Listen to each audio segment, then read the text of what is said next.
Olá, bem-vindos. O meu nome é Ana Raquel e nós estamos aqui hoje para mais um episódio deste podcast onde nos dedicamos a compreender o comportamento humano, a compreender tudo aquilo que nos move. E o tema do nosso episódio de hoje é ou são as histórias que nós nos contamos.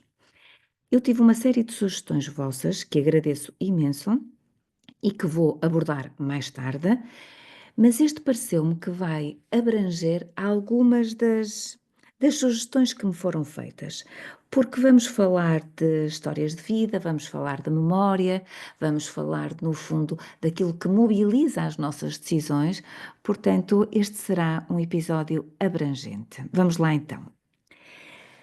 A pergunta aqui que se põe é: o que seria da nossa, não é? Da nossa vida ou das nossas histórias de vida se nós não as recordássemos? Como é que seriam as nossas histórias de vida se nós não tivéssemos, se tivéssemos memória delas? Não existiriam.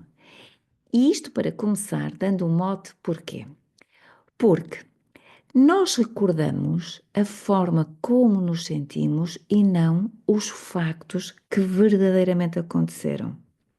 Isto é, a forma como nós recordamos as experiências, como armazenamos esses episódios na nossa memória, muitas vezes pouco tem a ver com o facto em si, mas está muito mais relacionado com a forma como esses factos, esses episódios, nos fizeram sentir. Não só durante o período em que aconteceram, mas também no período imediatamente após. Vamos imaginar, isto há estudos feitos, aliás, que nos provam que nós recordamos de forma diferente um facto, dependendo daquilo que sentimos imediatamente após esse facto. Isto é, vamos imaginar que nós temos um jogo de futebol, para os adeptos dos jogos de futebol, em que o jogo é espetacular, a vossa equipa ganhou, estamos extasiados, correu tudo lindamente, mas no final, quando vamos a sair, e naquela euforia, recebemos um telefonema e que nos dá uma má notícia, ou vimos uma cena completamente exógena ou fora do, do episódio que é o jogo de futebol, ou até comemos um cachorro quente que nos fez sentir mal. Tudo aquilo que nós vamos recordar desse episódio, ou seja, desse jogo, que tinha sido vivido até ali, tinha sido extasiante e espetacular, vai ser ressignificado à luz da experiência que vivemos imediatamente após. Só isto nos mostra que nós não guardamos os factos, mas guardamos sim as emoções e depois interpretamos ou reinterpretamos os factos à luz daquilo que sentimos. Mas podemos ainda ir mais longe, que é, depois de muitas experiências, vamos dizer aquilo que habitualmente as pessoas dizem, muitas experiências negativas, a pergunta que eu faço é como é que é possível olhar para algo e ver alguma positividade ou sentir alguma coisa agradável. É um desafio. Então aqui vemos também que, na verdade, as histórias que nós nos contamos acabam por condicionar as histórias que experienciamos e as histórias que vivemos. Se nós, eu por acaso estou aqui a pensar como é que é possível, não é? Deve haver clubes, na verdade, que hoje virei para o futebol, que perdem jogos sucessivos, se calhar durante décadas. E é interessante ver muitas vezes o ânimo daquelas pessoas que continuam a ir aos jogos, na expectativa de que um dia o seu clube saia vencedor. Provavelmente na história destas pessoas está uma vez, e talvez seja a única vez, de um encontro em que a sua equipa acabou por vencer aquele adversário, ou um adversário de categoria semelhante. E aquela felicidade ficou de tal forma enraizada neles que podem perseguir aquele mesmo objetivo e é aquilo que as motiva para episódios futuros, ou seja, para jogos futuros.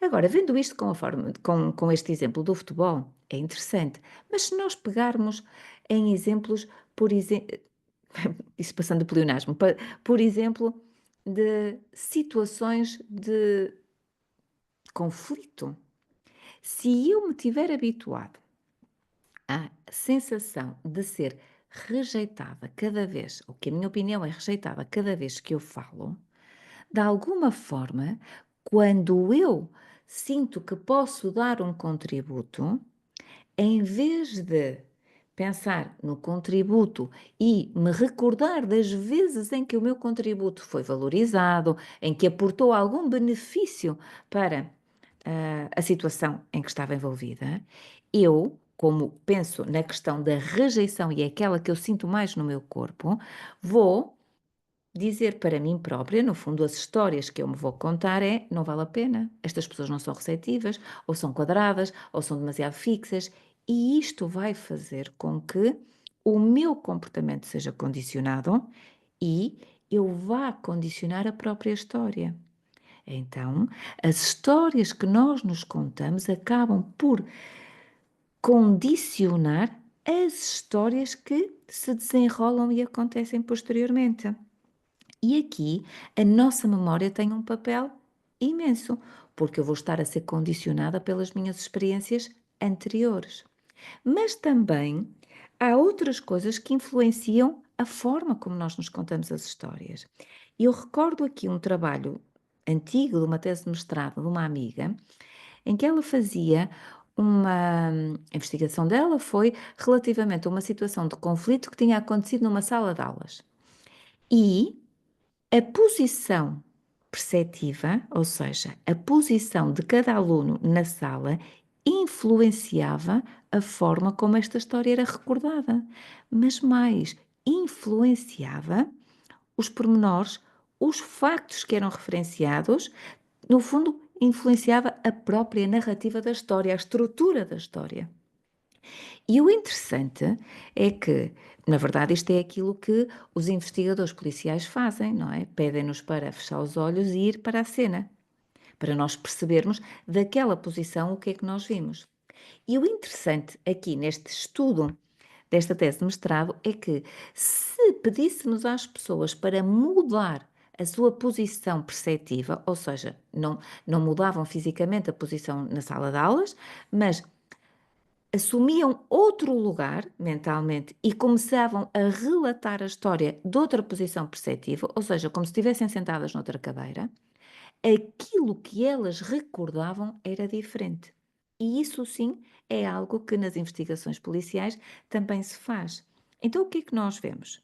Que nós armazenamos realmente muitos factos, mas depois a história que nós nos contamos está diretamente ligada à posição perceptiva que nós assumimos. Mas isto até pode ser, reparem, a posição perceptiva em termos sociais pode estar ligada à classe social, pode estar ligada à posição, em termos familiares pode estar ligada ao lugar que nós ocupamos na família, se somos o pai, se somos a mãe, se somos o filho do meio, não é? Tanta coisa. E isto só para mostrar que eu vejo muitas pessoas que dizem: eu tenho a certeza absoluta que isto foi assim, ou falam com uma certeza imensa de que o facto é igual à sua narrativa, e eu quase que garanto que isso é impossível, porque nós somos seres tão complexos, somos influenciados pelas nossas experiências anteriores, somos influenciados pela linguagem, o nome que nós damos às coisas, a forma como nós verbalizamos, acaba por condicionar. Na verdade, acaba por determinar também aquilo que nós vemos. Portanto, as experiências passadas, o lugar que nós ocupamos, a posição perceptiva, a nossa linguagem, a forma como nós nos sentimos posteriormente, ou seja, aquilo que aconteceu em seguida, tudo influencia as histórias que nos contamos. E este episódio eu quis fazê-lo para ver se, de alguma forma, podemos nós próprios trazer um bocadinho mais de humanidade e humildade à nossa linguagem, às nossas relações, à forma como nós dizemos que memorizamos e que contamos, e a forma como contamos as histórias, precisamente porque nós não somos perfeitos. Nós não somos perfeitos e gostamos muito de acreditar que somos perfeitos e dizem-nos que podemos ser, não é, fantásticos e que podemos melhorar a nossa memória, podemos isso tudo. Mas na nossa complexidade é que reside precisamente a riqueza. E tudo isto que eu acabei de referir, que condiciona as histórias que nos contamos, muitas vezes é o fator o fator de condicionamento para uma vida com a qual nós não nos identificamos, ou é o fator de condicionamento para uma situação que nos desagrada profundamente e que nós não conseguimos ver mais além. Mais além de quê? Mais além do condicionamento da história que nós nos contamos. E o que eu sugiro é, se nós tivermos numa situação destas, em que é importante recordar uma história, ou até se quisermos fazer este exercício, porque reparem, às vezes dois irmãos recordam um episódio de forma radicalmente diferente. E isto mostra-nos o quê? Que no fundo as histórias que eles já tinham vivido os condiciona, que a própria orgânica, não é? A forma deles serem é diferente, portanto, tudo pode condicionar a nossa memória, as histórias que nós nos contamos. Então, o que eu aconselho é, quando estivermos e precisarmos de recordar uma história, quando for fundamental para nós perceber algo como se passou, a minha sugestão é nós depurarmos a nossa linguagem de toda e qualquer opinião, juízo de valor. Isto é, falar apenas com factos.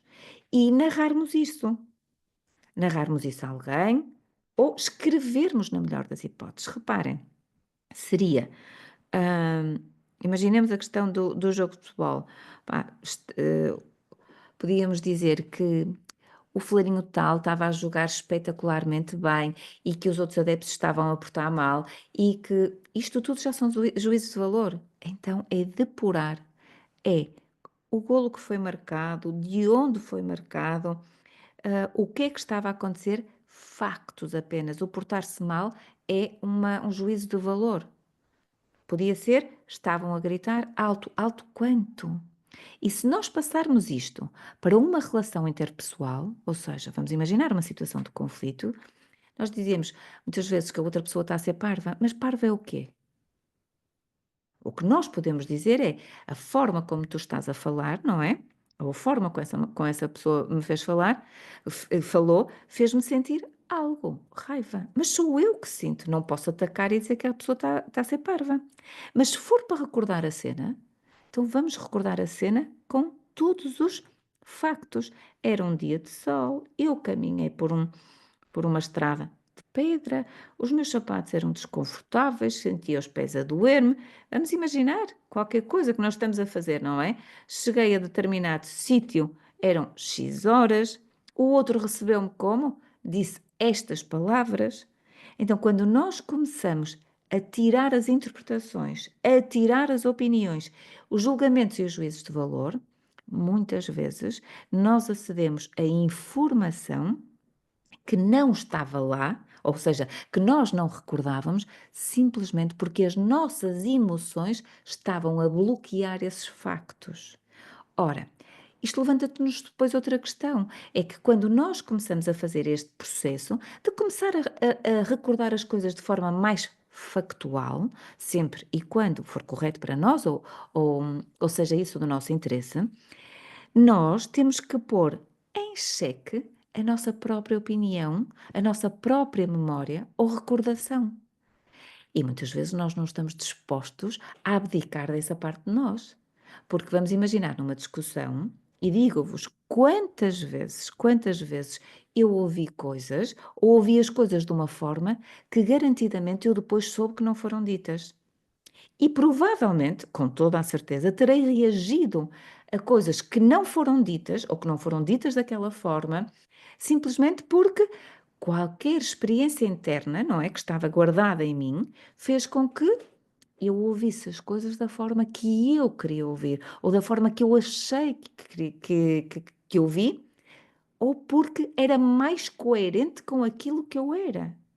Então nós vemos que todas estas histórias que nós nos contamos, muitas vezes são um fator disruptor na nossa vida, disruptor no sentido de nos obrigar a ir por um caminho que não é o mais agradável para nós, mas sim é o caminho mais conhecido.